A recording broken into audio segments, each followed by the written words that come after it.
l'acceptabilité sociale et nous avons Madame Micheline Marchand qui est... Bonsoir. Biz. Bonsoir. Bonsoir, monsieur. Et Jacques Saucier qui sera l'animateur de cet entretien. Donc, immédiatement, moi, je veux aussi vous parler des commanditaires qui nous permettent de faire des rencontres et de faire un salon du livre qu'on veut le plus réussi possible. Et dans nos commanditaires, nous avons la SODEC, le programme Pelletier du Conseil des arts du Canada, la ville de Val-d'Or aussi, qui nous donne un bon coup de main, et la minière Éclat Québec. Donc, Jacques, à toi. Merci, Mme Aline. Ça me fait plaisir d'animer cette discussion. Je vais vous présenter d'abord nos deux auteurs invités. Micheline Marchand habite La Fontaine, son village natal, à 160 km au nord de Toronto.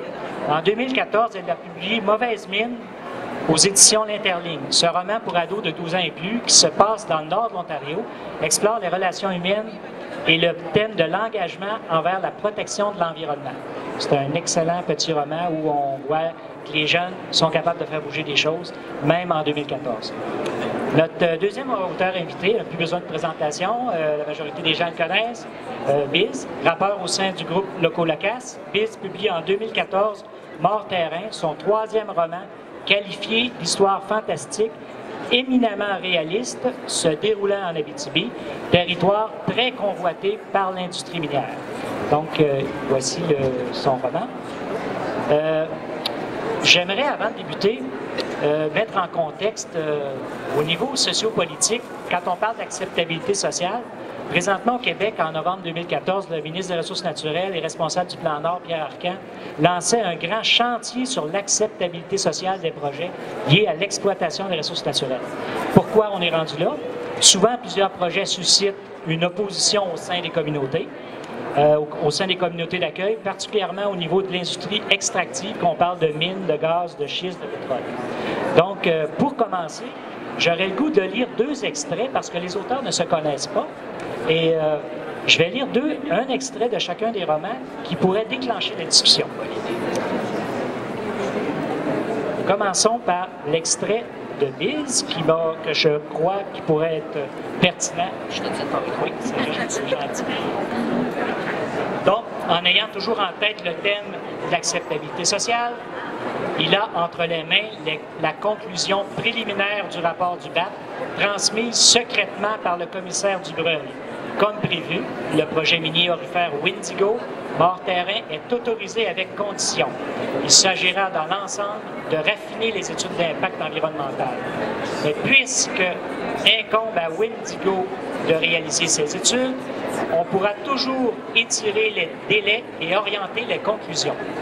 La minière devra aussi injecter 3 millions de dollars dans un fonds pour la reconstruction du site, une bagatelle considérant que la valeur du gisement atteint 22 milliards de dollars. Et si jamais Windigo oubliait malencontreusement de verser l'argent, il pourrait réapparaître ailleurs, sous un autre nom, à l'abri des poursuites. Deuxième extrait. Je vous rappelle que le roman de Mme Marchand est un roman jeunesse pour les 12 ans et plus. Voici l'extrait avec lequel on pourrait faire un lien. D'abord, la diffusion d'une nouvelle étude environnementale est venue démolir celle réalisée par Solution 3000. L'étude scientifique indépendante prouve qu'à long terme, l'eau potable de la municipalité risque d'être contaminée par le nouveau méga-dépotoir. Cette conclusion change la donne. Je vais juste vous mettre en contexte, le méga-dépotoir était un projet de promoteur qui voulait se servir d'une ancienne fosse à ciel ouvert pour accueillir les déchets de la méga-ville de Toronto. Ça, c'est un petit village dans le nord de l'Ontario. Et je crois, j'aimerais juste demander à Mme Marchand, est-ce qu'il y aurait un lien avec Mine Adams où il y avait un projet il y a quelques années? C'est sûr que la mine Adams, c'était une des premières mines auxquelles j'avais pensé parce que c'était une lutte assez importante en Ontario. Et ça a pris tout le monde, les Premières Nations, les députés, plein de gens qui ont quand même parlé en faveur et ça a pris beaucoup de temps. Aussi, dans ma région, c'est un plus petit projet. Il y avait un projet de dépotoir juste à côté d'un super endroit qui est de l'eau, et on ne disait jamais que ça aboutirait à l'eau. Et ça a pris 20 ans pour que les citoyens changent la décision de cette compagnie qui venait de Toronto. Donc, même dans les petites régions, c'est les mêmes problèmes. Donc, est-ce qu'on pourrait dire que votre roman se base un peu sur ce qui s'est passé avec Ménadam, quand vous parlez de Méga? Ça m'a inspiré, mais c'est pas l'histoire de la Ménadam. Non, c'est pas l'histoire de la Ménadam. Biz, est-ce qu'on pourrait faire un lien entre acceptabilité sociale et l'extrait de ton roman? Oui, en fait, le roman, j'ai situé le roman en Abitibi, mais dans un village fictif, parce que je trouvais que ça me laissait plus de liberté en changeant les noms. Ça me met à l'abri des poursuites, parce qu'on sait que les compagnies minières peuvent avoir l'épiderme assez sensible. On l'a vu avec le livre Noir Canada. Et ça aménageait les susceptibilités locales aussi de la population que je décrivais, parce que moi, je voulais être capable de regarder les Abitibiens dans le blanc des yeux, puis de les décrire tels que moi je les percevais. Donc, je me suis inspiré de l'histoire de Malartic, particulièrement la dynamique de consultation publique avec le BAP. Comment un village qui est tissé serré peut soudainement se polariser à la suite d'un projet minier qui arrive sans crier gare. Donc, on découvre une foreuse dans le village sans que personne n'ait été averti, même la mairesse, parce qu'en vertu du droit minier, les minières sont propriétaires du sous-sol avec les claims, et donc ils peuvent venir forer n'importe où, y compris chez les individus. Donc, moi, cette dynamique-là de polarisation, d'acceptabilité sociale du projet, qui intègre aussi la dynamique des Premières Nations, qui, en Abitibi, ont techniquement des droits ancestraux sur tout le territoire abitibien. Donc, on a beau dire qu'on vient creuser parce qu'on a des claims, mais ces claims-là n'ont rien à voir avec les territoires ancestraux des Premières Nations. Donc, quand en plus on implique les Premières Nations dans l'idée d'acceptabilité sociale, ça devient très complexe. Ça devient complexe. Et c'est ce qui m'intéressait, de brasser cette complexité-là avec des personnages, puis d'écrire une bonne histoire avec ça. En tout cas, le roman, j'ai lu le roman et je pouvais voir des personnages, des personnalités et des acteurs de la communauté dans le roman. C'est-à-dire que dans ces dynamiques-là, il y a toujours un peu des stéréotypes. T'sais. Donc, dans le village de Morterrain, il y a un grand comédien de l'Abitibi qui s'appelle Ross Derry, qui est impliqué dans la défense des rivières, qui vient dire aux Morterons de faire attention à ce projet-là pour protéger l'environnement. C'est bien sûr une caricature d'un comédien qu'on connaît tous au Québec. Il y a le prototype du collectif Bonne Mine, qui est un monsieur assez fort en gueule. Donc, ce qui est intéressant dans ces histoires-là, tu as le syndicaliste qui, lui, veut une mine pour avoir d'emploi, c'est que les personnages, dans la réalité, ils existent de façon stéréotypée, ils sont plus grands que nature et ils ont des rôles très campés et ils se confrontent. Donc, tu n'as même pas besoin de romancer les personnages, ils sont déjà là. Il faut juste les mettre en scène, puis l'action s'écrit toute seule. Oui, c'est évident, c'est ce qu'on peut lire, on peut constater en lisant le livre. Madame Marchand, par rapport au personnage typique, on voit que votre personnage, le jeune de 17 ans, qui est pris, qui a un dilemme entre son père qui n'a pas de job, et lui, il veut protéger l'environnement, il n'en veut pas de dépotoir dans sa ville. Puis, est-ce qu'on peut dire qu'il pourrait avoir des personnages types qu'on peut retrouver comme Biz vient d'expliquer? Je pense qu'on ne peut pas l'éviter parce que dans une situation comme ça, tout le monde a besoin de vivre. Et malheureusement, souvent les emplois, c'est ce qui nous fait vivre. Mais en même temps, il y a le grand portrait, le jeune, dans mon roman, constate qu'il n'y a pas juste ça dans la vie. Et il y a aussi l'environnement qui est là pour toujours. Il faut protéger ce qui est là pour toujours, pas juste les choses qui sont là dans l'immédiat. Alors lui, il est dans un grand dilemme parce que son père est sur le chômage, ça va pas bien dans la famille, sa mère qui est artiste visuelle est malade. Et il est en train de mourir essentiellement. Alors là, il doit faire face à des décisions. Puis à travers du roman, ce qu'il fait, c'est qu'il découvre ce qui est important pour lui et pas nécessairement ce qui est important pour tout le monde qui l'entoure. Et prendre position, c'est vraiment pas évident. Surtout quand autour de toi, tu as des gens comme moi qui ne dépendent pas des mines et qu'on fait de grands discours. Dans le roman, il y a des personnages aussi qui peuvent dire aux jeunes « Ah oui, mais il faut que tu fasses ci et ça », mais c'est lui qui doit vivre avec les conséquences. Alors, je pense que les stéréotypes, il faut qu'ils soient là parce que ce sont les personnages qui vivent les situations de stress immense. Puis moi, ce que je voulais faire aussi dans le livre, c'est ce livre-là, c'est pas un pamphlet à la Erreur boréale ou à la True Story, dans le sens où les personnages qui, dans le livre, tiennent un discours en faveur de la mine, leur discours, il est cohérent, articulé et légitime. Et moi, comme Montréalais, mais Québécois, il faut faire attention quand... moi, je me méfie des écolos du plateau parce que qui débarquent ici et qui disent au monde quoi faire, parce qu'il y a une grande hypocrisie derrière ça. Du métal, on en a dans nos iPhones, on en a dans nos voitures, on en a même dans nos Bixi. Alors, on en consomme, nous en avons besoin de métal. Il faut bien le sortir à quelque part, le minerai, le métal. Tu vois, ça vient de quelque part. Donc, moi, je positionne la légitimité de l'extraction des ressources naturelles au Québec, mais je questionne la manière, par exemple, où c'est fait. Et c'est là, moi, où je trouve que le bas blesse. Est-ce qu'on parle vraiment d'acceptabilité sociale ou d'acceptation sociale? Acceptation sociale, Pierre Batelier, qui est au HEC, qui est doctorant en responsabilité des entreprises, dit il y a deux paradigmes. Il y a le paradigme de l'acceptation sociale, on va consulter les gens pour voir comment on va réaliser le projet. Quand on parle d'acceptabilité sociale, on va consulter les gens pour dire pourquoi on fait le projet. On consulte avant le projet, en amont et non en aval. Ouais. Donc, il y a tout ce dilemme-là. Ça, c'est de la rhétorique ministérielle, si on peut dire, mais dans la réalité, consulter les gens, c'est la moindre des choses. Je veux dire, moi, si je débarque chez vous, puis ou bien comme voisin, je pars ma tondeuse à 7 h le matin, je veux dire, ça a des conséquences sur mon voisinage, c'est la moindre des choses.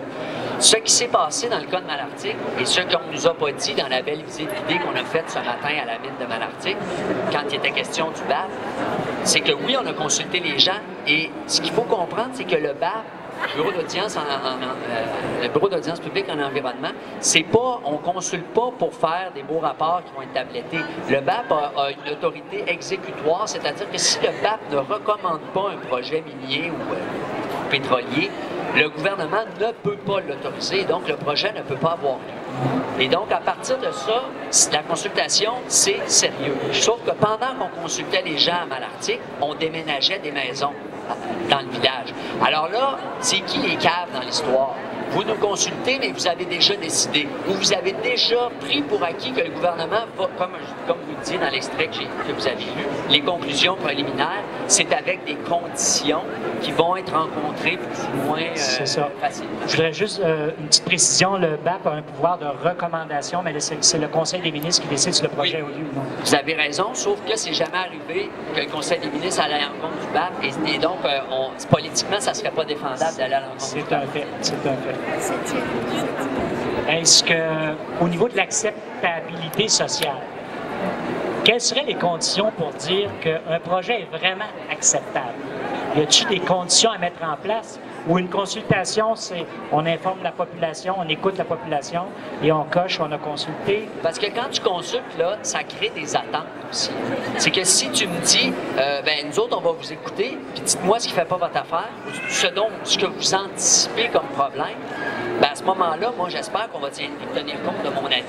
Et c'est là toute la boîte de Pandore de la consultation publique, c'est que ça crée des attentes pour les citoyens. Et si on ne rencontre pas ces attentes, là, il y a encore plus de mécontentement, encore plus grand que une compagnie qui arriverait et qui dirait, nous autres, on vous donne la job, on démarque ici, puis ce que vous pensez, ça ne nous intéresse pas, puis on va de l'avant, quoi que vous pensiez. À partir du moment où on consulte, c'est pas simplement pour passer le temps, là. C'est parce qu'on va supposément tenir compte de ce que les gens vont dire. Et là, la notion d'acceptabilité sociale, elle est, à mon avis, basée sur le fait, les gens, est-ce qu'ils se sentent écoutés d'une part, et est-ce qu'ils sentent qu'ils ont de l'influence sur le déroulement du projet? Est-ce qu'ils peuvent modifier le projet en cours de route? Puis quand on dit, par exemple, qu'à Malartic, la minière est gentille parce qu'elle a construit des écoles, des cyclables, puis des équipements publics, il ne faut pas oublier que c'est en partie parce qu'il y a des gens qui gueulent. C'est parce qu'il y a des gens qui gueulent que la minière va en donner. Si les gens se taisent, la minière va rien faire. Je veux dire, plus on va être exigeant comme citoyen dans nos demandes, Et ça va tirer vers le haut. Ce qui s'est passé à Malartic, ça se passe à la mine Arnaud. Les gens de cette île se basent sur le cas de Malartic pour tirer vers le haut en disant, vous savez, un peu comme les salaires des joueurs au hockey, depuis qu'ils sont révélés, ils sont de plus en plus élevés. Donc, depuis qu'on sait ce qui se passe à Malartic, l'information circule grâce à la mobilisation citoyenne. Bien là, on va dire, à Malartic, ils ont fait ça. Ils ont réduit le bruit. Ils ont utilisé des foreuses moins bruyantes. Ils ont arrosé pour pas qu'il y ait moins de poussière. Donc ça, c'est toujours souhaitable que les citoyens soient concernés, impliqués. Et ça fait... tu peux pas accepter un projet qui a des désagréments si tu n'es pas à tout le moins écouté ou consulté. Les emplois, c'est pas suffisant. Surtout dans un contexte d'exploitation de ressources naturelles qui sont publiques, des ressources naturelles. Ça, c'est une chose. C'est-à-dire que les emplois puis les désagréments de la poussière, ça concerne seulement les gens de Malartic. Le minerai, il appartient à tous les Québécois. Et là-dessus, combien la Canadienne de Malartic paye en redevance? Il y a des pays où les redevances minières, c'est 50 %. Ici, on a augmenté à 17 % puis on est content. Moi, je trouve qu'on se fait fourrer encore collectivement. Et est-ce que ces compagnies-là payent leurs impôts légitimement et suffisamment? Ça nous concerne collectivement aussi. Donc, c'est pas juste un problème local à Malartic. On vous fait une piste cyclable, fermez vos gueules. C'est une question nationale. La question de l'exploitation des ressources, comme ça appartient, comme l'eau, le minerai, tout ce qu'il y a dans tout ça, ça appartient à l'ensemble des Québécois. L'ensemble des Québécois doivent être impliqués dans la façon dont les projets sont menés. Il reste seulement quelques minutes. On pourrait prendre quelques interventions, quelques questions ou commentaires. Je pense qu'il y a des gens peut-être qui seraient intéressés par poser une question ou commenter quelque chose sur la discussion. Je veux juste dire un mot. Mes oreilles bourdonnent quand j'entends. Je ne veux pas vous contrarier, mais quand on entend dire que la mine a construit des écoles, pardon, elle a démoli les écoles, elle a démoli un CHSLD, elle a démoli un CPE. Normalement, c'est le ministère de l'Éducation et c'est le C3S qui aurait dû négocier le prix que ça valait et eux auraient dû les reconstruire. Donc, c'est pas la mine qui a payé, c'est pas la mine elle s'est chargée de la reconstruire parce qu'elle voulait que ça aille très vite pour pouvoir exploiter. Mais elle n'a rien payé de ce qu'elle n'avait pas enlevé. Pardon. Bien sûr. Et il faut dire aussi, je l'ai mis dans le livre et les gens ne me croient pas quand je le dis, mais en 2009, la compagnie Cisco à l'époque, dans le but de pouvoir acheter les maisons aux gens et de favoriser la bonne entente et l'acceptabilité sociale, elle a offert à chacune des familles de Malartic une dinde congelée. Une dinde. C'est qui la face dans la dinde? C'est comme à un moment donné. Elle a aussi offert à tous les enfants un chandail où c'était marqué Cisco. Donc les chandails, les enfants devenaient des porte-drapeaux de ce que pensaient les parents. Donc on implique aussi les enfants. On a payé aussi leur admission à l'école ou leurs frais scolaires. Donc les compagnies minières, elles font... ce que j'explique dans le livre, c'est qu'elles sont... Je les compare à une créature surnaturelle qui ont des pouvoirs magiques, d'ensorcellement, de parler toutes les langues, des pouvoirs de téléportation parce qu'elles peuvent changer de pays, changer de nom, puis on ne peut plus les poursuivre, on ne peut plus les rattraper. Donc, ce sont des compagnies carnassières, évidemment, qui dévorent le sol et qui font s'entre-dévorer les gens.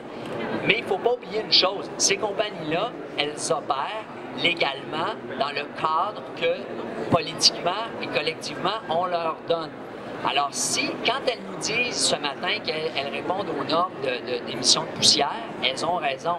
Mais ces normes-là ont été abaissées successivement par les gouvernements. Qu'est-ce que ça veut dire maintenant, répondre aux normes? Bien, en bout de ligne, si on veut que les compagnies minières se civilisent, il faut d'abord dire à nos politiciens de sortir le fouet. Et présentement, les politiciens, les anciens ministres de Ressources naturelles deviennent des lobbyistes pour les compagnies minières.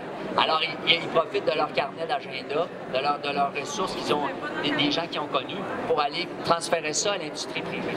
Il y a un problème à la base qui est politique, il me semble, dans toute cette histoire. Donc, quand on constate des choses comme ça, quand on parle d'acceptabilité sociale, donc il faut avoir accès à toute l'information pour pouvoir se prononcer sur un projet. C'est bien l'enjeu parce que c'est un langage technique, c'est des normes, ça prend des scientifiques. Les scientifiques sont capables, selon qui paye le scientifique, l'étude va être télégraphiée. Enfin, donc, les minières ont leurs experts.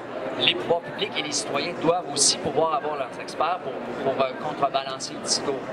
On a le ministère de l'Environnement, mais on sait que ça représente un pourcentage très infime de tout l'appareil de l'État, comparativement au ministère des Ressources naturelles, qui possède beaucoup de sous pour exploiter les ressources. Moi, je n'ai jamais assisté à un conseil des ministres, mais je suis à peu près certain que le ministre de l'Environnement, ça doit être perçu comme le fatigant qui va chigner et qui va empêcher le développement économique de se faire. Puis, il est dans les faits. Le ministre de l'Environnement, c'est un Farinelli. Il est castré et sa voix est haut perché. Est-ce que c'est la même situation en Ontario? Est-ce qu'en Ontario, il y a un... C'est un peu différent, mais c'est semblable. Le problème, c'est que les citoyens, on est tout petits. On n'a pas les argents, on n'a pas le pouvoir. Et le pire, c'est qu'on se sent démunis par rapport à ça. Et c'est comment est-ce qu'on peut faire en sorte qu'on se sente peu démunis et qu'on pense qu'on a peu de pouvoir pour que nos gouvernements deviennent responsables. Et je suis d'accord avec toi, c'est pas les minières, eux autres sont là pour le profit. Et les gouvernements se demandent pour qui ils sont là. Et ça devrait être pour nous, on ne devrait pas être en train de se battre contre nos gouvernements. Ils devraient être là en train de nous aider à mieux faire en sorte que nos ressources nous appartiennent. Mais c'est très semblable. Justement. Est-ce qu'il y aurait d'autres commentaires, questions sur le sujet de l'acceptabilité sociale ou les propos entendus?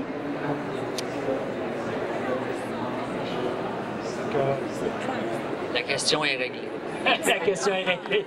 Merci, Lise. Merci, Mme Marchand, d'avoir échangé.